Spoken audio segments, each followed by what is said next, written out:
Olá pessoal, tudo bem?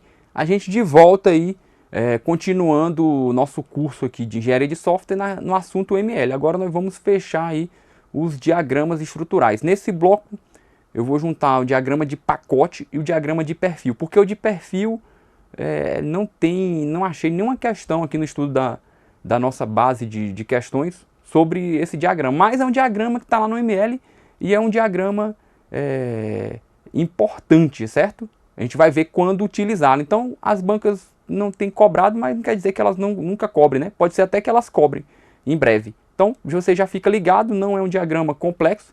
A gente passa por ele aqui e matamos aí os diagramas aí da UML, tá bom? Então vamos comigo aqui no slide, vamos lá. Acompanha aí. Então olha só, vamos falar de diagrama de pacote e de perfil. Então, de novo, né, nós fazendo aqui nosso checklist, né, porque nós somos pessoas aqui da engenharia de software, nós estudamos qualidade de software, a gente vai ao checklist para ver se a gente está fazendo aquilo que a gente propôs mesmo, né, para melhorar a qualidade do nosso curso. Então, acabamos de passar pelo de objeto e sobrou agora esses dois aqui, pacote e perfil, né. Lembrando que eu adotei a sistemática dos mais cobrados, né, então a gente começou lá pelo de classe, a gente veio pro de caso de uso, e depois a gente foi para atividade, interação, aí no final aqui, esses que são menos cobrados, a gente seguiu uma sequência, tá bom? Essa foi o plano aí adotado. Aí o diagrama de pacote. Pacotes são estruturas que permitem agrupar qualquer construção do ML em estruturas de alto nível, certo? Os pacotes são muito importantes, é um diagrama que o pessoal gosta muito, certo? É muito utilizado pelos projetistas aí, pessoal que usa o ML, né? Já entramos nessa discussão aí que o ML caiu um pouco de desuso com o advento das metodologias ágeis, porque a ML, apesar de ela não ser atrelada a nenhuma metodologia e nenhuma linguagem de programação específica, mas ela era muito utilizada na abordagem tradicional e principalmente no processo unificado, que depois a empresa Racional acabou por ser a maior utilizadora, né, e impulsou o processo unificado, é mais conhecido como RUP, né, que depois foi comprado pela IBM, a Racional. Então, o pessoal lembra muito de achar que o ML é do RUP, na verdade não, né, nós já conversamos sobre isso. Aí pode mostrar o que, né, o diagrama de pacote? Pacote e suas dependências, interface entre os pacotes, generalizações entre pacotes, né? A gente já falou sobre esses elementos, dependência, interface, generalização, né? São conceitos aí da orientação a objeto e aqui representados com a OML. O diagrama de pacotes, né? Ele tem o objetivo de transformar as classes em pacotes. O critério para definir os pacotes é subjetivo e depende da visão e da necessidade do projetista. Então, quando você começa a ter um conjunto de classes, você pode colocar eles em um pacote, né? Os projetistas usam normalmente a ideia de domínio, né? Domínio da aplicação. Então, um certo área de negócio aí você coloca no pacote. Também eles usam os pacotes aí por organização do código-fonte. Então, às vezes não tem muito a ver com o domínio do negócio, não. Tem a ver com a organização. Ele acha que essas classes representam uma certa funcionalidade, vão lá e colocam num pacote também, ou um conjunto de funcionalidades, né? Então depende aí da visão do projetista. E este deve definir uma certa semântica e colocar os elementos similares e que tendem a ser modificados em conjuntos no mesmo pacote, né? Então tem que ter alguma coisa em comum para ser empacotado no mesmo conjunto. Como também pode usar os pacotes para mostrar a arquitetura do sistema. Então é outra visão aqui. E como um diagrama estrutural, né, ele mostra a estrutura. Então ele serve também para mostrar a arquitetura do sistema, o diagrama de pacotes, tá? E tá aqui os elementos dele, né? Então tá aqui, ó, nome do pacote tá aqui, ó. No caso essa representação, o nome do pacote é pacote, certo? Aqui o pacote. E aí os elementos, né, dentro do pacote.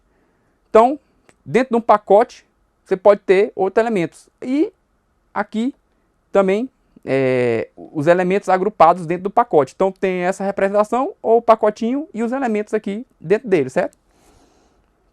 E já estamos vendo que dentro desse pacote nós temos outro pacote. Tá vendo aqui a representação dele? Ó? O C, né? Tem alguns elementos aqui que pode ser classes e outro pacote. Beleza? Outra representação, né? Às vezes o diagrama do ML tem mais de uma representação. Então aqui, o que a gente está mostrando? A dependência entre pacotes, ó. Essa setinha tracejada. Então, há uma dependência, né? Além disso, a realização, ó. Né? Os tipos de relacionamento lá da OML. Então aqui é uma realização, ó. Então, a aplicação, ela depende do Database Gateway, né? É a forma da gente ler esse diagrama. E o Database Gateway, né? A realização dele pode ser o Oracle Gateway, o SQL Server Gateway ou o Test Stub Gateway. Então, são realizações e implementação entre pacotes, tá? Tá aqui, ó. E o nome, e de novo aqui, ó, o nome do pacote. Agora já tem um nome Control. E a estrutura interna do pacote, ó. Button, checkbox e uma interface aqui, né? Uma classe que representa uma interface, né? Beleza? Então, a representação aí dos pacotes, né? Um diagrama de pacote. Aí a gente só mostra aqui essa representação aqui do diagrama de objeto, tá? Aqui, se você lembrar, é o mesmo diagrama da aula de objeto, tá? Diagrama de objeto nesse caso. E aí o seguinte, por que eu trouxe esse diagrama de objeto de novo? Para você poder comparar e não se confundir, tá? As bancas às vezes colocam um diagrama de objeto e confunde lá com o conceito de diagrama de pacote. Outra coisa que elas fazem também é um diagrama de classe sem os atributos, né? E pergunta lá se é um diagrama de objeto. Então tem essas confusões aí, tá? Eu só trouxe de novo para você ver a diferença. Próximo bloco a gente faz aquele tópicos relevantes. Aí nós vamos ver algumas questões que tentam misturar os conceitos, certo? Aí vamos trazer uma representação de diagrama para você ver que o diagrama, às vezes, da forma que ele está representado, parece ser outro diagrama. Aí a banca vai lá e pergunta qual é o diagrama. No próximo bloco a gente vê isso.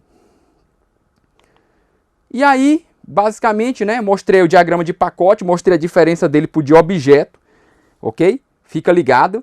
E vamos ver agora o diagrama de perfil, né?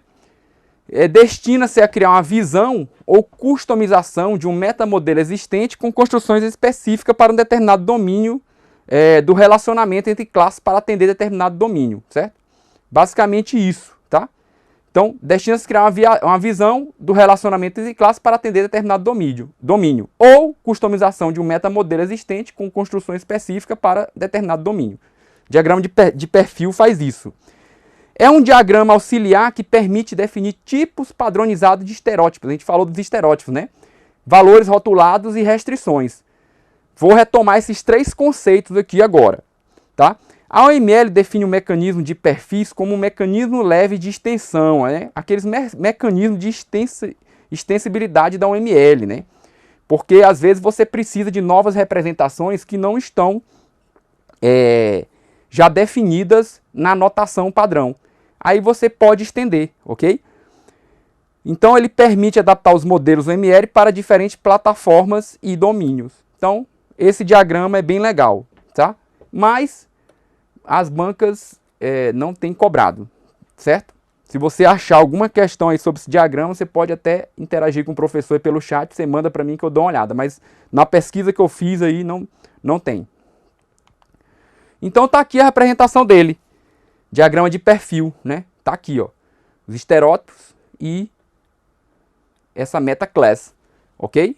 Aí tem aqui uma representação aí, ok? Tá lembrando o losangozinho vazio? É o quê, né? Uma agregação, não é isso? Então essa é a carinha aí do diagrama de perfil, ok? E aí os mecanismos de extensibilidade, a gente tem que falar dele, né? Que são basicamente esses três aqui, estereótipos, tag de valor e regras, né? Estereótipo a gente falou rapidinho, mas eu vou trazer aqui esses elementos para que você não esqueça, ok? Então o estereótipo, o que é que são? Gratificamente o estereótipo é representado por um nome entre essas, né? Essa representação, 2 sinais de menor, 2 sinais de maior. que está aqui, ó, container, né? Isso aqui é um estereótipo. Este símbolo geralmente vem após o elemento estar sendo estereotipado. Por exemplo, em um diagrama de classe, estereótipo pode ser utilizado para classificar o comportamento dos métodos, tais como construtor e getter. A gente já viu, né, essa representação de estereótipos, tá? Então, a observação, a mesma que a gente já fez aí nas aulas anteriores, ó, que os estereótipos dão mais poder ao ML, permitindo classificar elementos com algo em comum, né? Dei até o exemplo do equipamento de rede lá que você precisava criar um elemento, aí você cria um estereótipo dele, tá bom? Então aqui nós temos, ó, as representações dos estereótipos, ó. Query, helper functions, container, tá aqui. Né? O tag de valor, os valores marcados, né? Na OML, os valores marcados podem ser aplicados apenas a elementos de modelo que usam um estereótipo com uma definição de uma tag, que está aqui, ó, tag de valor, ok? Em que o tag é o nome da tag e o valor é um valor literal. Então aqui você define lá alguns valores, né? Nesse estereótipo. Basicamente isso, não tem muito o que falar aqui do tag de valor, né? Valores aí padrões, aí, valores marcados.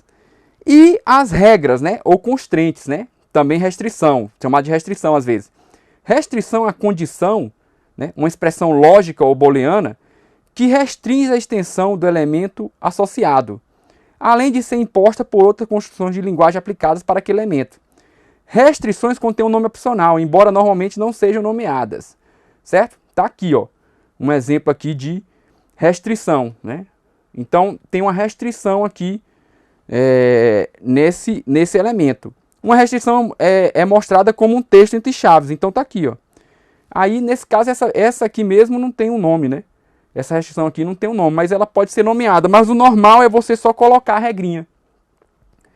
Então, aqui, ó, tem um elemento que tem essa restrição aqui para ele.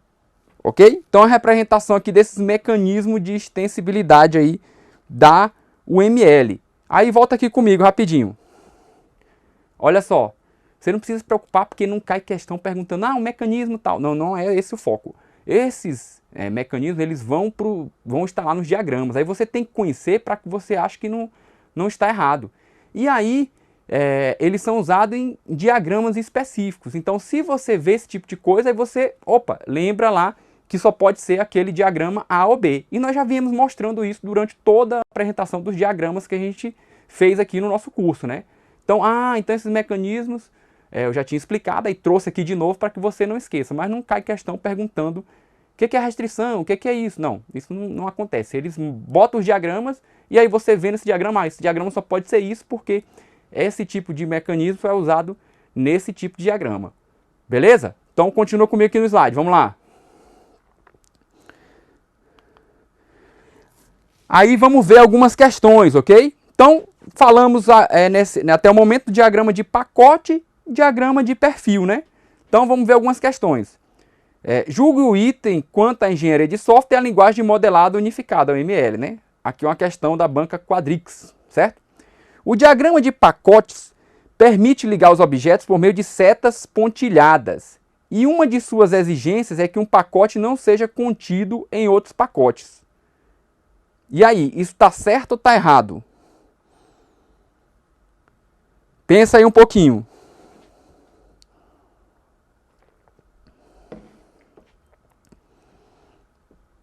Então vamos ver a resposta?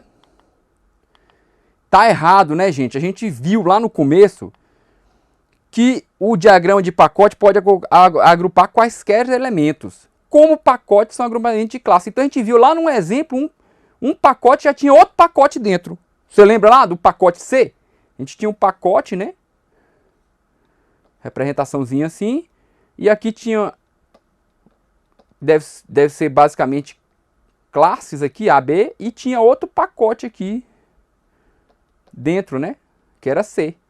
Então, e o nome do pacote aqui eu acho que era pacote, né? Era no exemplo lá, o principal. Então, fácil essa questão, né? Então, tá errado porque tá falando que, né, uma de suas exigências é que um pacote não esteja contido em outros pacotes. Então, esquece isso, né? Fake news. Essa aqui. Vamos passar para a próxima, então. Outra questão, aí preste atenção aí comigo, ó. Qual das alternativas a seguir não é um diagrama válido em OML 2.5? Então, qual desses aí não é um diagrama? Nós falamos de todos os diagramas, né? Acabamos de encerrar aí os diagramas estruturais, né? E já tínhamos falado dos comportamentais. Então, qual desses aqui não é um diagrama? Letra A, diagrama de tempo. Letra B, diagrama de componentes. Letra C, diagrama de perfil. Letra D, diagrama de algoritmos. Letra E, diagrama de pacotes. Então, vamos dar um tempinho aí, pensa aí e responda. Essa é fácil, né, gente? Pelo amor de Deus, vamos lá. Só pode ser diagrama de algoritmo, né, gente? Eu não falei de diagrama de algoritmos. Então, olha só, o diagrama de perfil possibilita a definição de novos elementos do ML, permitindo assim estender os diagramas existentes com a inclusão de estruturas customizadas para uma determinada necessidade. Logo, só sobrou o diagrama de algoritmo, né? Porque se você viesse naquela lógica, né? A aula é de diagrama de perfil, a primeira questão falou de pacote, a segunda é perfil. Aí você ia marcar a letra C. Não, presta atenção aí, irmão. Acorda. Só pode ser letra D, né? A diagrama de perfil está correto, é um diagrama da OML 2.5. Esse diagrama de algoritmos é que não existe, né? Padre Quevedo aqui de novo, isso não existe, né? Isso não existe na OML. Então não tem diagrama de algoritmos, certo? Duas questõezinhas aí simples para a gente encerrar os diagramas, tá bom? Então, no final aí fica o gabarito, ok? Então volta aqui comigo mais uma vez. Então, gente, olha só, fechamos aí os diagramas da OML, tá bom? A gente vai retomar aí no próximo bloco, fazendo um fechamento e basicamente a gente traz alguns tópicos relevantes, mas a gente vai responder algumas questões, né? Vou trazer uma quantidade maior de questões para a gente ver como é que as bancas têm cobrado nos últimos tempos. Então são questões recentes, né? Até concurso que saiu há pouco tempo, se você procurar nas bases, nem foram atualizados ainda. Então, diagramas bem interessantes aí para você. Serve aí para sua preparação, tá bom? Então, fechando, e a gente encerra esse bloco e esperamos vocês que tem mais algumas novidades aí, mais alguns assuntos, né? Alguns tópicos relevantes da OML. Valeu e até mais!